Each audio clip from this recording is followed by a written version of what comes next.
Hello மக்களே! தமிழ்நாட்டோட ஒரு ஐகானிக் ரெசிபி புஸ்ஸு புஸ்ஸுன்னு செம்ம சாஃப்ட்டா குஷ்பு இட்லி எப்படி பண்ணுறதுன்னு பார்ப்போமா?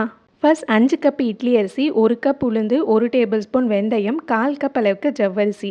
இது எல்லாத்தையுமே தனித்தனியாக கழுவிட்டு ஒரு 4 மணி நேரமாவது ஊற வச்சுக்கோங்க. குஷ்பு இட்லியோடைய மெயின் இன்க்ரீடியன்ட் கொட்டமுத்து, ஆமணக்குன்னு சொல்லுவாங்க. இது நாட்டு மருந்து கடையிலெல்லாம் கிடைக்கும். லைட்டாக இடிச்சிட்டு மேலே இருக்க தோலை எடுத்துக்கோங்க. ஃபஸ்ட்டு உளுந்து வெந்தயம் அரைச்சிக்கலாம். அரைக்கும் போது இந்த மாதிரி ஐஸ் க்யூப் சேர்த்துக்கிட்டிங்கன்னா மாவு நல்ல உபரி காணும். அண்ட் டோட்டலாக எனக்கு ஒரு 20லேருந்து 25 நிமிஷம் ஆச்சு. ஒவ்வொரு 5 நிமிஷத்துக்கு ஒரு டைம் தண்ணி தெளித்து அரைச்சிக்கோங்க. அரைச்ச மாவு இந்த மாதிரி கையில் ஈரம் பண்ணிவிட்டு தொட்டு பார்த்தீங்கன்னா சுத்தமாக ஒட்டாதான். இந்த மாதிரி நல்லா மிதந்து வரும். நல்லா கெட்டியாக அரைச்சி எடுத்துக்கோங்க. அடுத்து ஊற வச்சிருக்க ஜவ்வரிசி, இட்லி அரிசி அண்ட் நம்ம எடுத்த அரிசி அளவுக்கு 4 ஆமணக்கு போட்டால் போதும். அதிகமாக போட்டிங்கன்னா கசக்க ஆரம்பிச்சிடும். எல்லாத்தையும் நல்லா கெட்டியாக அரைச்சி எடுத்துக்கலாம். ஒருவேளை உங்ககிட்ட ஆமணக்கு இல்லை அப்படின்னா நீங்கள் விளக்கெண்ணெய் சேர்த்துக்கலாம். இப்போது இதுக்கு தேவையான உப்பு சேர்த்து மாவை ஒரு 12 மணி நேரமாவது புளிக்க விட்டுருங்க. ஆமணக்கு அண்ட் வெந்தயம் ரெண்டுமே நம்ம இட்லியை நல்லா சாஃப்டாக்கி கொடுக்கும்.